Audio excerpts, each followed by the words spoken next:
Pemirsa, kini kami kembali hadir untuk menjumpai Anda dalam Berita Lampung bersama saya, Tika Rana. Sejumlah berita aktual dan informasi menarik lainnya telah kami siapkan untuk Anda. Berikut berita utama pagi hari ini.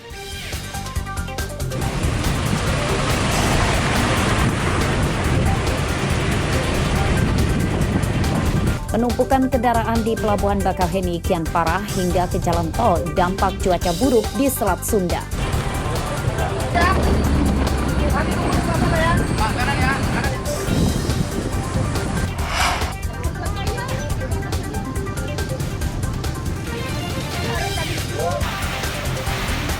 Atap teras 5 toko di Bandar Lampung ambruk diterjang angin kencang.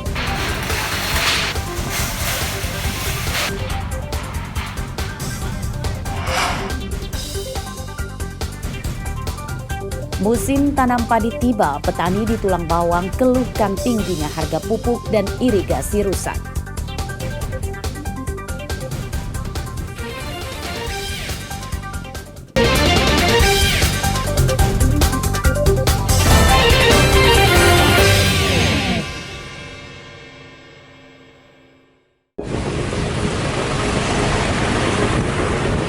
Penumpukan kendaraan di Pelabuhan Bakauheni Lampung Selatan sejak Selasa malam hingga Rabu dini hari kian parah.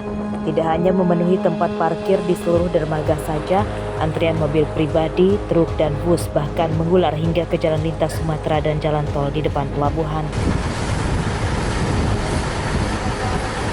Penumpukan kendaraan dampak cuaca buruk berupa ombak setinggi hingga 3 meter yang sedang melanda perairan Selat Sunda. Keberangkatan ribuan kendaraan tujuan Pelabuhan Merak tertahan di Pelabuhan Bakauheni akibat pelayaran kapal Roro sering dihentikan.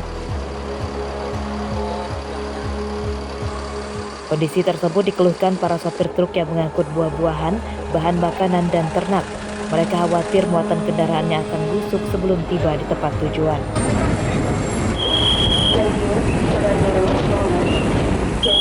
Saya udah 2 jam di pelabuhan ini. Ini kan bawa buah, takut nggak mas kalau busuk mas di perjalanan kalau misalnya nggak berangkat? Takut sih, takut busuk kita, soalnya perjalanan kita masih jauh. Ini kalau terus begini kita pasrah aja atau gimana mas? Pasrah aja, mau digimanain lagi. Sudah emang takdirnya macet ya, mau gimana lagi. Untuk mengurai kemacetan lebih parah, polisi melakukan rekayasa lalu lintas di lingkungan pelabuhan. Para pengemudi kendaraan yang belum membeli tiket penyeberangan maka akan langsung diminta dikeluarkan dari pelabuhan. Hal tersebut supaya tidak mengganggu aktivitas bongkar muat kapal Roro ketika ada yang dioperasikan. Menyikapi situasi di Pelabuhan Bakau ya, berkaitan dengan terkendalanya terhambatnya sandar kapal, kami dari Lampung Selatan, Polres dan SKP juga Polsek Penanganan melakukan rekayasa lantas. Yang pertama, bagi pengguna jasa yang tidak memiliki tiket, ya, ini kami akan langsung keluarkan terlebih dahulu supaya nanti tidak mengganggu pengguna jasa yang sudah bertiket. Kemudian kami saat ini juga sudah mensiagakan beberapa rest area, ya, mulai dari 49B, 33B, dan 20B yang memang nanti kita akan terapkan delay system bila mana nanti diperlukan. Skema pelayaran kapal Roro di Pelabuhan Bakauheni dengan di Pelabuhan Merak disamakan. Saat ombak tinggi, pelayaran kapal Roro di 2 pelabuhan tersebut dihentikan sementara hingga situasi ombak kembali normal. Asep Saifullah laporkan dari Lampung Selatan.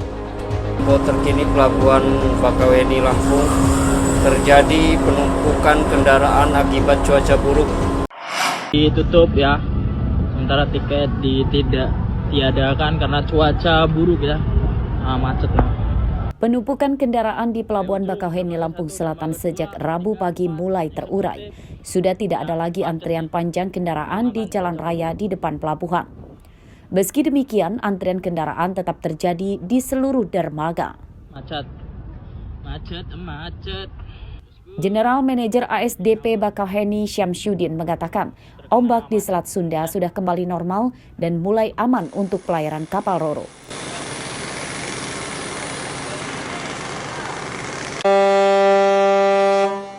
Namun proses bongkar muat kapal Roro di pelabuhan sering terhambat hingga membutuhkan waktu lebih lama dibanding saat cuaca normal. Kapal Roro kini sering kesulitan bersandar di dermaga akibat derasnya arus bawah laut.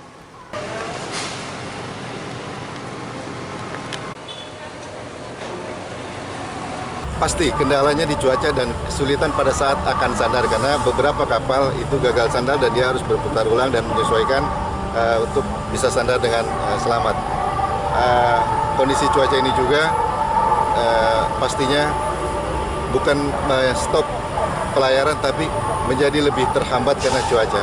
Jadi saya mohon pengertian bahwa kondisi ini tidak bisa kecuali cuacanya membaik kami akan bekerja dengan maksimal. Dan saya pastikan seluruh teman-teman saya, seluruh anggota saya yang ada di Pelabuhan Bakauheni bekerja dengan maksimal sepanjang waktu.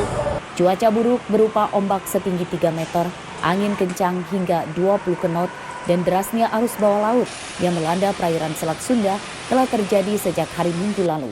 Masyarakat dari Sumatera tujuan Pulau Jawa diimbau mengatur waktu perjalanannya untuk bisa tiba di Pelabuhan Bakauheni saat masih siang, karena biasanya cuacanya lebih normal dibanding saat malam hari. Ari Susanto melaporkan dari Lampung Selatan.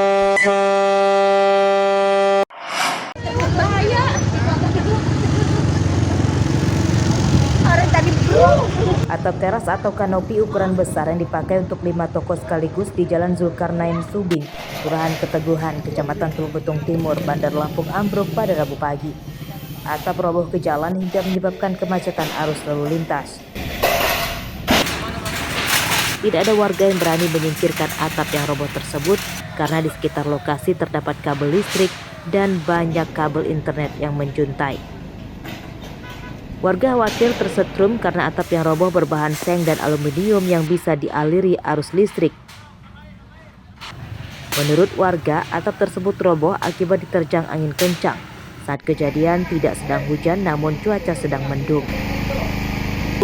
Informasinya anginnya besar tadi Bu ya? Itu jam 9 lewat 10 itu memang angin besar. Cuman saya dengar itu cuman ngejerit-jerit itu cuman belum terjadi. Yang kedua udah rubuh. Yang ketiga datang lagi nggak terjadi lagi. Berarti udah 3 kali Bu? 3 kali. 3 kali angin datang itu? Besarnya itu. Dia muter-muter aja angin itu. Ambrok semua ya Bu ya? Saya rubuhnya kedengaran, memang rumah saya posisinya di belakang, yang dekat Pak Ibu. Iya semua satu bangunan kena.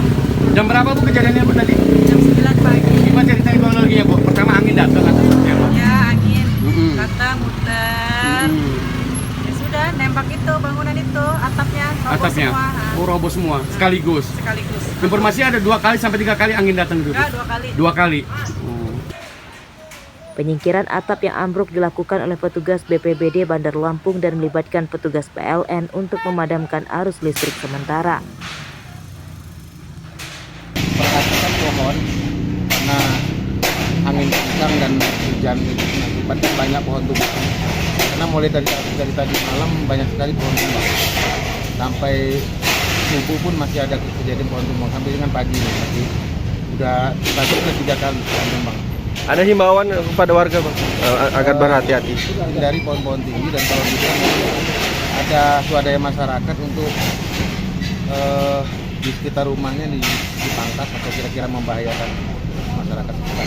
Pak, berdasarkan laporan dari tadi malam sampai dengan sampai sekarang itu udah ada berapa laporan sih Pak pohon tumbang atau yang seperti ini yang terbang? Untuk yang rubuh yang baru satu unit jam 8 tadi. Sementara pohon tumbang itu kurang lebih sudah ada. Tidak ada korban jiwa dan luka dalam kejadian tersebut.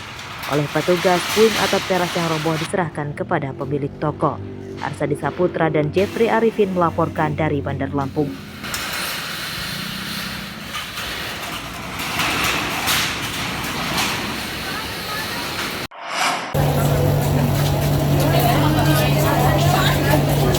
Ratusan kader wanita Fatayat Nahdlatul Ulama atau NU Lampung Rabu siang mendatangi kantor Polda Lampung untuk menuntut ditangkapnya pembunuh salah satu kader mereka bernama Rias Nur Aini pada bulan Juli lalu. Kedatangan massa disambut baik polisi dan massa kemudian menggelar zikir dan doa bersama di Gedung Serbaguna Polda. Pada aksi ini, massa meminta polisi segera menangkap pelaku dan mencari tahu penyebabnya. Sedangkan pihak Polda menyatakan penyelidikan kasus tersebut tidak berhenti dan tetap berjalan. Polisi masih enggan membeberkan kendala dalam penyelidikan kasus pembunuhan tersebut. Kemarin kan sempat karena ada pilkada mungkin ya, jadi kayak kok tidak ada kejelasan gitu. Jadi kamu mau untuk bapak-bapak yang memang berada di posisi penegak hukum untuk kembali